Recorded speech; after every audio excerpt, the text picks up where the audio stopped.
Hey everyone, and welcome to today's explainer. Look, if you're gearing up for the AP Computer Science Principles exam, you already know the deal. Section 1 can absolutely feel like a stressful race against the clock. But today, our mission is actually pretty simple and it's highly effective.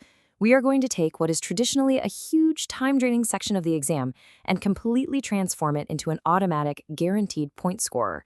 We're tackling the innovation reading passage head-on, and I'm going to show you the exact cheat code to crack it wide open. But first, we really have to validate a very real, very common anxiety. Why do so many of us crash and burn on time here? Well, the trap is incredibly common.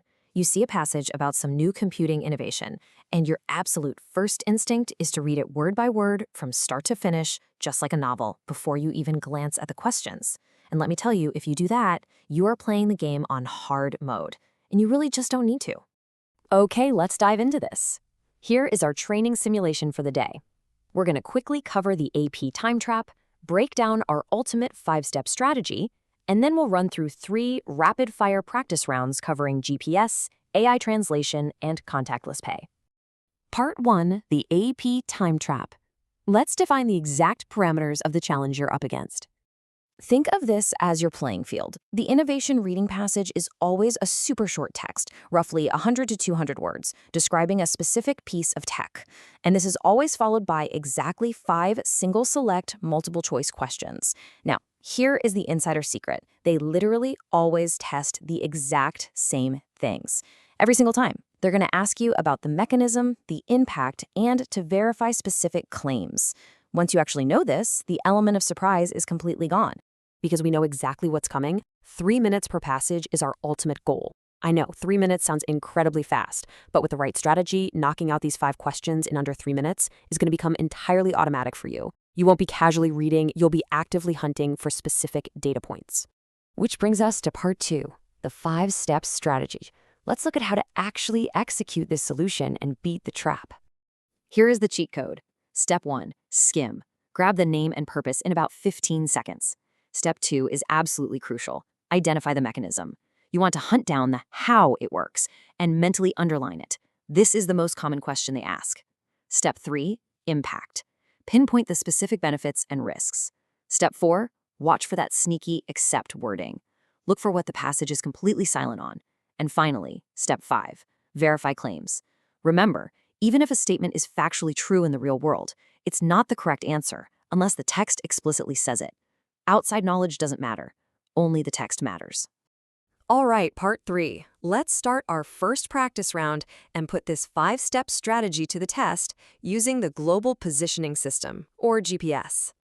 Applying step 1, we just do a quick skim of the text. Boom, we immediately extract the core facts. It's a satellite navigation network. It uses a minimum of 24 satellites. They orbit at 20,200 kilometers, and they are spread across 6 orbital planes. Notice we didn't read the whole paragraph. We just grabbed the hard data. Now, what's really interesting about this concept is how it isolates step 2, the mechanism. How does GPS actually determine a 3D position? Well, the text tells us it uses a process called trilateration. A receiver multiplies the signal's travel time by the speed of light to figure out the distance. Then, taking distances from at least 4 satellites, it solves a system of equations to pinpoint a location. That right there is the mechanism. Lock it in and move on. Moving right along to step 3, let's look at the impact. The passage clearly divides the positive impacts from the negative risks, and you need to mentally organize them exactly as the exam will test them. So, benefits on one hand, limitations on the other. Turn-by-turn navigation, precision agriculture, and financial timestamping, those go straight into the benefits column. But the limitations? The signals are weak, they're easily blocked by buildings or mountains, and the whole thing relies on government-controlled infrastructure. And here's the payoff. This is an actual exam-style question. Which of the following best describes the mechanism by which GPS determines a receiver's 3-dimensional position?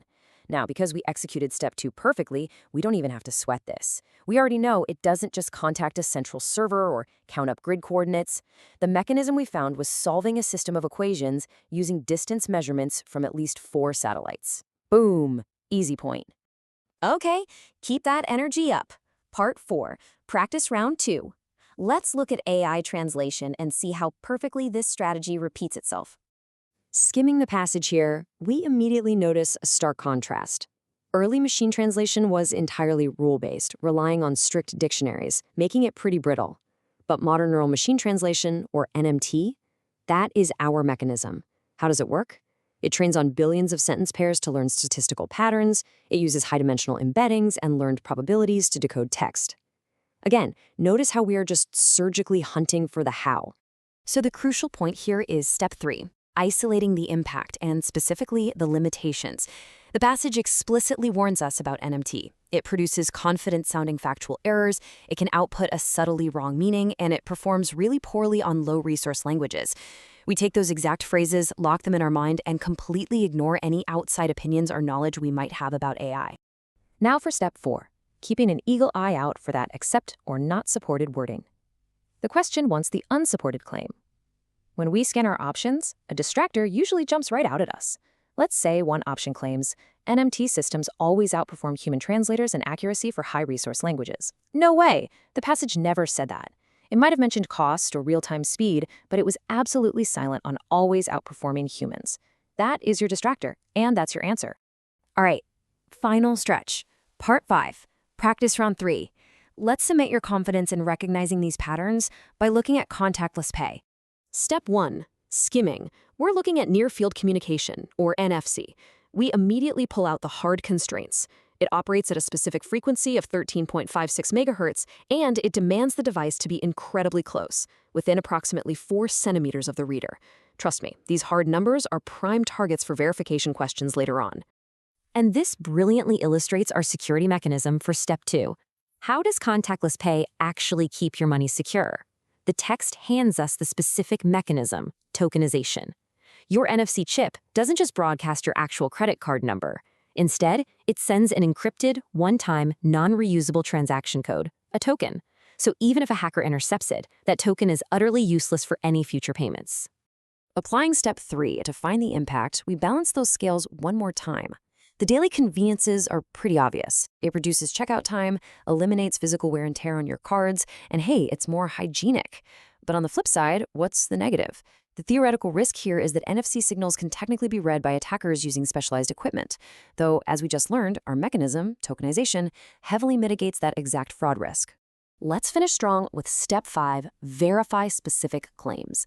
The question asks, according to the passage, what is the maximum distance at which contactless payment operates? The test makers might throw in trap answers like 4 meters or 40 centimeters, just trying to mess with your memory. But because we skimmed effectively and stuck strictly to the text, we know the answer is explicitly stated, approximately 4 centimeters. No guessing, no second guessing, just fact. By treating this exam passage as a quick data mining exercise rather than a piece of literature, you save massive amounts of time and you guarantee your accuracy. And here's my final thought for you to chew on. I want you to take this 5-step test prep lens and actually apply it to the real world today. Look around your room right now.